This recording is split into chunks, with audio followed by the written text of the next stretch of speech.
Salut à toutes et à tous, très heureux de vous retrouver aujourd'hui pour une nouvelle vidéo. Je suis en compagnie de Laurence Labrie qui nous rejoint dans l'équipe éducative du CQP Instructeur Fitness sur Annonay.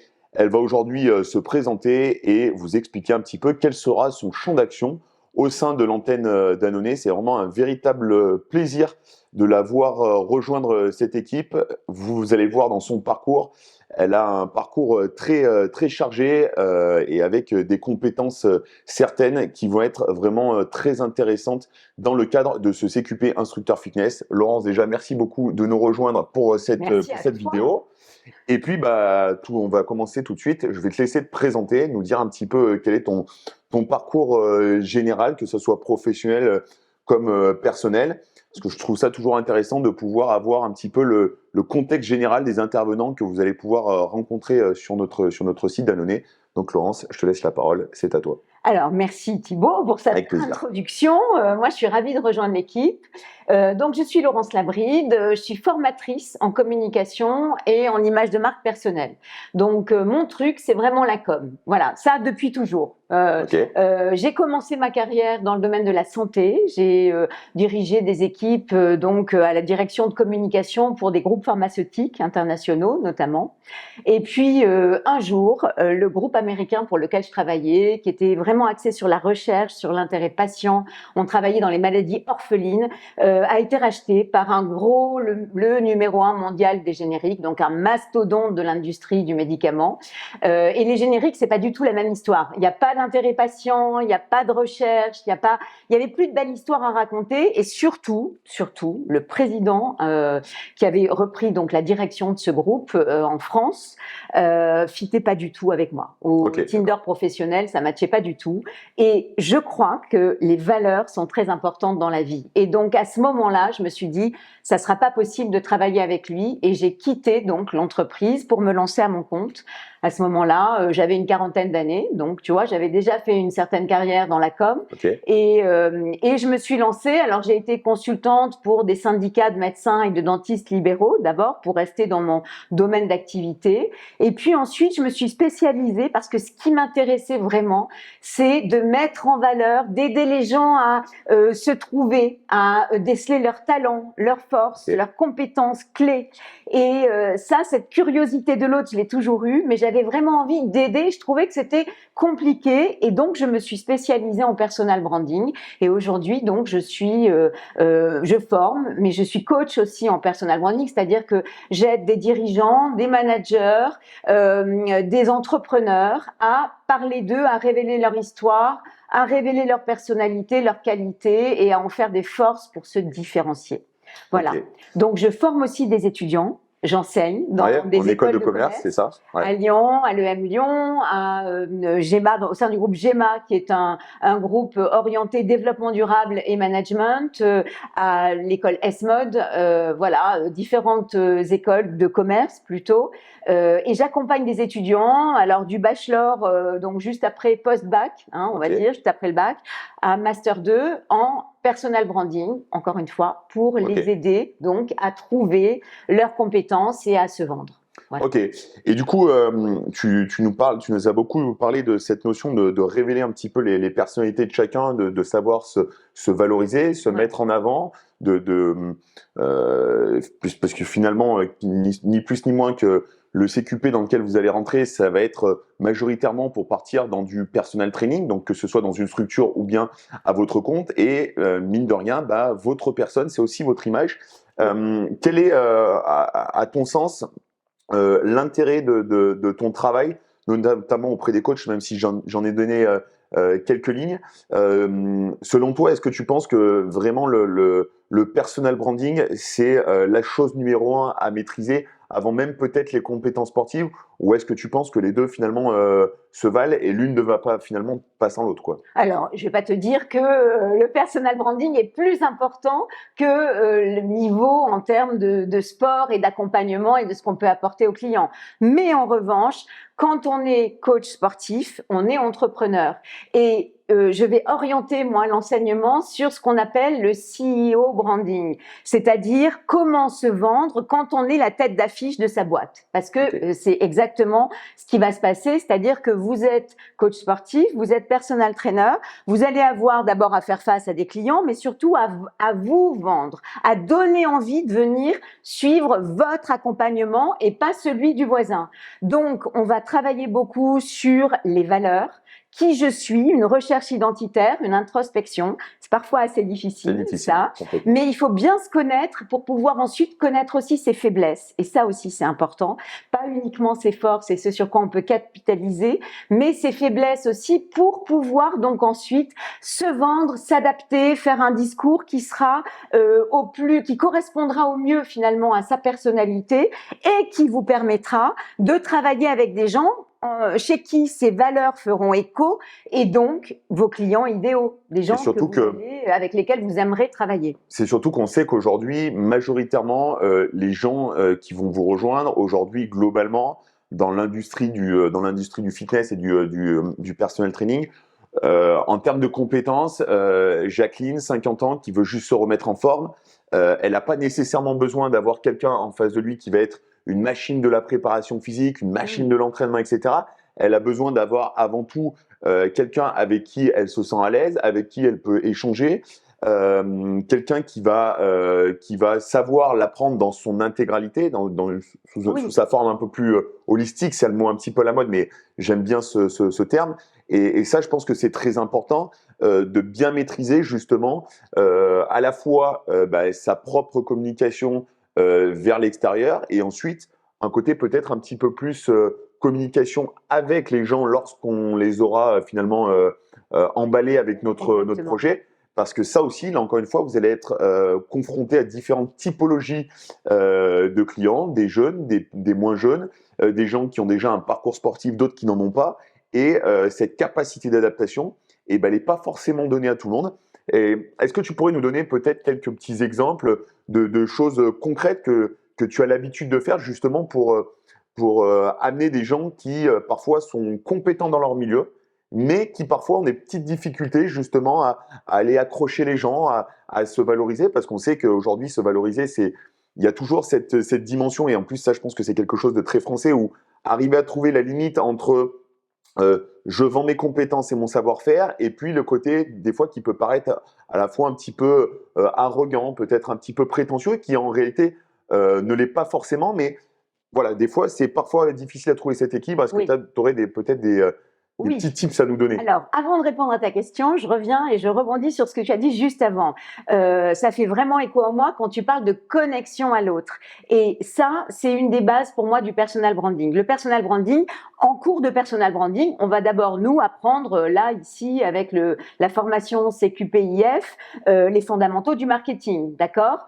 Donc, on revoit un peu dans la façon de se vendre, on va revoir un peu comment vendre d'abord ses services. Mais pour moi, le personal branding, c'est vraiment le pont émotionnel que tu vas créer avec ton audience, donc tes clients.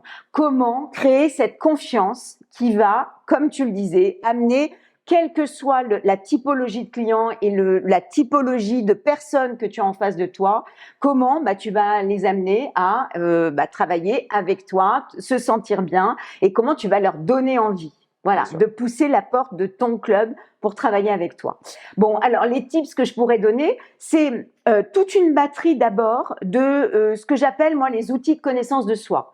Parce qu'encore une fois, on ne peut pas travailler avec l'autre et bien se vendre si on ne se connaît pas. Et si on ne sait pas ce qui va nous démarquer des autres coachs et qu'est-ce qui fait ma différence. Donc là, on va travailler avec des outils comme le SWOT personnel, par exemple. Donc un outil marketing qu'on adapte au marketing de soi. Donc, force, faiblesse, opportunité, menace. Faiblesse, voilà, qui est une grille de marketing assez classique qu'on étudie, on l'adapte et on peut, c'est un outil donc qui permet de se connaître. Je parlerai aussi des tests psychométriques qui sont pas mes amis, moi, parce que je trouve qu'ils enferment beaucoup dans des cases, alors que le personal branding, c'est justement sortir des cases et voir encore une fois ce qui fait que je suis différente de mon collègue qui fait aussi son job très bien. Mais pourquoi moi et pas un autre? C'est la question qu'on va se poser. Mais néanmoins, c'est intéressant de les maîtriser. C'est intéressant de les maîtriser et de voir ce qu'ils peuvent nous apporter, notamment dans la connaissance d'une équipe ou dans la connaissance même d'une typologie de caractère, et on peut les appliquer à des clients et voir un peu comment gérer donc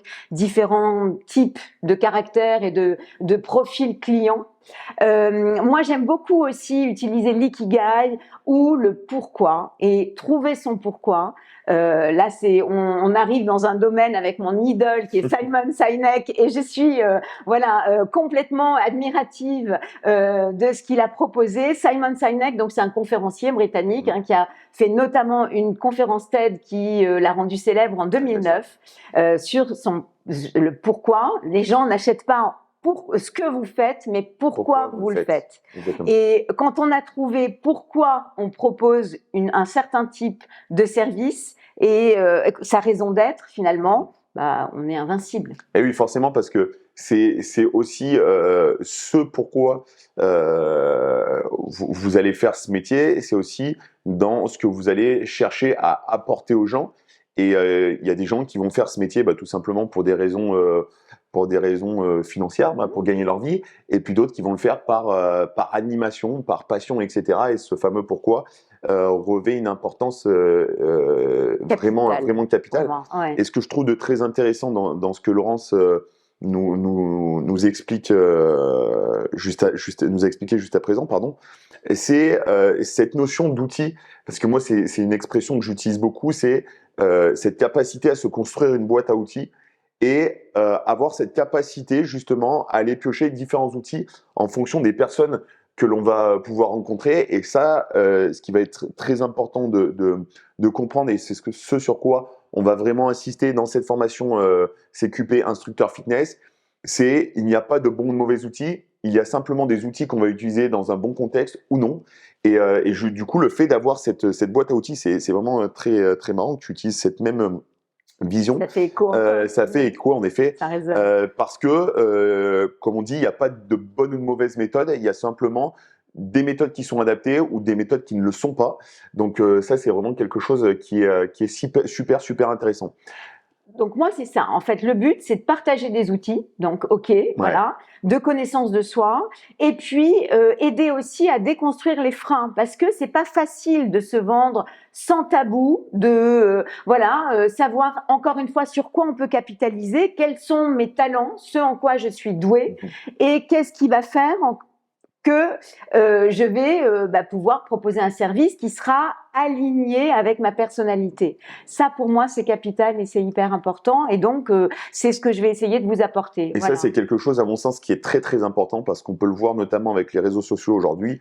Alors que ce soit dans la production de contenu ou que ce soit tout simplement dans le coaching, de manière un peu plus terrain. Les gens ont tendance des fois à travestir un petit peu leur valeur avec le temps. Alors, court, moyen, long terme, en principe, ça marche pas. Ça marche pas parce qu'à un moment donné, sa personnalité reprend le dessus et ça, c'est compliqué. Et c'est pour ça que ton travail sera très intéressant, que les gens puissent trouver, en tout cas les personnes qui vont nous rejoindre dans ce CQP, puissent trouver leur véritable identité, parce que des fois, en fait, on n'y a même pas forcément réfléchi. On essaye de faire les choses un petit peu comme on le sent, mais on se pose pas forcément pour se dire voilà quelle est ma véritable identité, mes valeurs, etc. Et du coup, des fois on a tendance à s'égarer, alors qu'en fait, si on a fait son travail préalable, pour le coup, dans cette formation, c'est aussi le but, c'est de donner un maximum de billes avec des fondations qui soient très très solides, pour par la suite créer un chemin de progression, parce que ça, forcément, je pense que c'est quelque chose sur lequel tu vas insister, c'est que le personal branding, ça se fait pas du jour au lendemain. Non. On se construit un petit peu avec le temps, on se construit aussi avec notre expérience, notre passé, comme tu l'as expliqué toi avec ton propre passé, ce qui t'a aujourd'hui amené à venir en aide. Je pense pas me tromper là-dessus, parce qu'avant tout, on aime aider les gens dans leur quête d'objectifs. Et voilà, je pense que ça, c'est quelque chose de très important. Les étudiants là que tu vas accueillir ont une chance folle, c'est qu'ils vont gagner en quelques semaines, ils vont faire le travail de 20 ans, qui prend normalement 20 ans. On va les aider à les mettre sur finalement un booster, un accélérateur.